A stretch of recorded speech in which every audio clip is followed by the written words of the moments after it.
Dobro večer.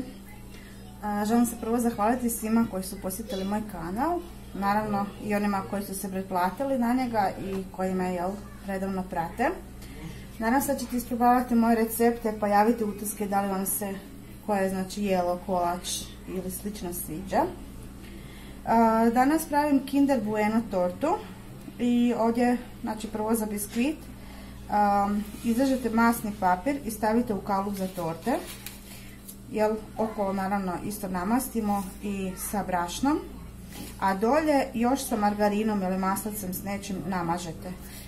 Stavite lješnjake, možete krupnije, sitnije kako želite staviti, bitno da nije baš skroz jako sitno.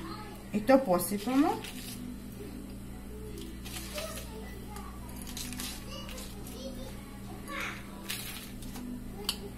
Debljine znači koliko želite. Možete malo više, možete čisto da pokrije dno. Znači za biskvit je potrebno 6 bjelanjaka koje ćemo znači izraditi i pri kraju ćemo dodati šećer. Ja ću staviti šećer u prahu. Nakon toga ćemo dodati lagano žlicom 4 žlice brašna, ali nećemo više motiti mikserom, nego ćemo lagano sa špatulicom.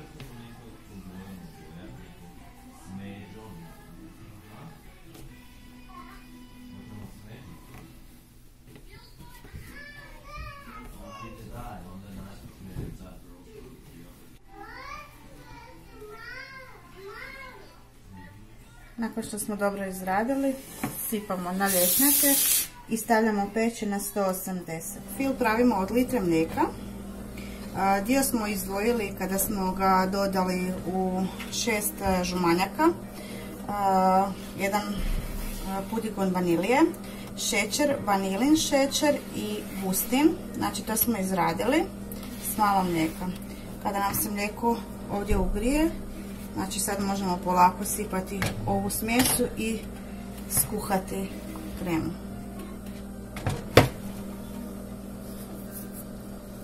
Kada se dovoljno zgusne, podijelimo na 2 dijela. U jedan dio dodamo čokoladu za kuhanje i u oba dijela dodajemo margarin. Nakon što nam se biskvit ohladio, ja sam ga znači izvadila iz kalupa, maknula sam podlogu dolje i stavila sam ga na ovu podlogu od torte.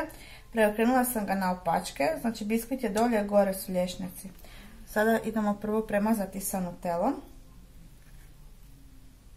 Nakon čega slažemo petit kekse i onda slažemo bijelu kremu pa crnu kremu i gore ide ukras.